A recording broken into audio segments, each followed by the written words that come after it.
हे परमेश्वर, मुझे छुड़ाने के लिए, हे यहोवा, मेरी सहायता करने के लिए फुर्ती कर। बृहस्पतिवार 3 नवंबर 2022। आज के मनन के लिए मैंने आप ही के लिए चुना है भजन संहिता अध्याय 71 और उसका 14वां वाक्य। मैं तो निरंतर आशा लगाए रहूंगा और तेरी स्तुति अधिक अधिक करता जाऊंगा। आपका दिन आशीषित हो। सारी परिस्थिति में हम परमेश्वर पर अपनी आशा टिकाए रखें और उसकी स्तुति निरंतर करते रहें। आइए इस वाक्य पर मनन करते हैं। आज की सुबह का विषय है आशा रखना और स्तुति करना।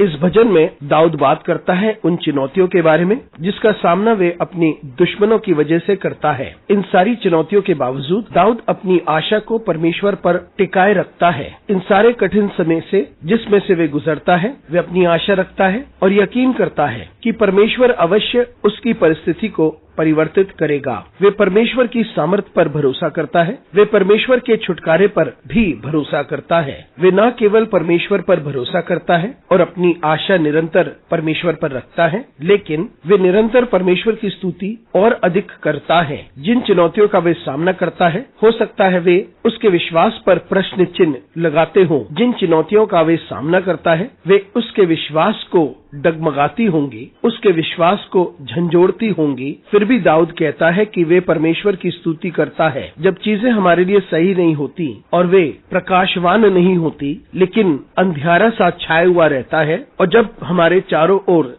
चीजें विफल होती रहती हैं, ऐसी परिस्थिति में परमेश्वर की स्तुति करना कठिन होता है और यह तो असंभव हो जाता है कि हम परमेश्वर की स्तुति करें। लेकिन दाऊद कहता है कि इन सारी चुनौतियों के बावजूद वे परमेश्वर पर निरंतर अपनी आशा टिकाए रखता है। वे परमेश्वर पर अपनी आशा कभी ना खोता है और फिर वे कहता है, मैं तेरी स्तुति और अधिक करूंगा। जब आपका भविष्य आशाहीन है, तब आप परमेश्वर की और अधिक स्तुति करें। जब आप कठिन परिस्थितियों से होकर गुजरते हैं, तब आप और भी अधिक उसकी स्तुति करें। जब आपको अपनी प्रार्थनाओं का जवाब नहीं मिलता, तब आप और अधिक उसकी स्तुति करें। जब आप हार को महसूस करते हैं, तो आप और अधिक उसकी स्तुति करें। जब आप दुख और दर्द से होकर गुजरते हैं, तो उसकी स्तुति और अधिक करें। हम जितना अधिक उसकी स्तुति करते हैं, उतना ही हमें आशीषें मिलती हैं। अनुग्रहकारी परमेश्वर स्वर्गीय पिता, तुझे धन्यवाद देते हैं क्योंकि तू हमें ये सौभाग्य देता है कि हम तुझे निहारे और तुझसे बल पाएं। हमारे साथ परमेश्वर तू बना रहे। यीशु मसीह के नाम से मांगते हैं, आमीन।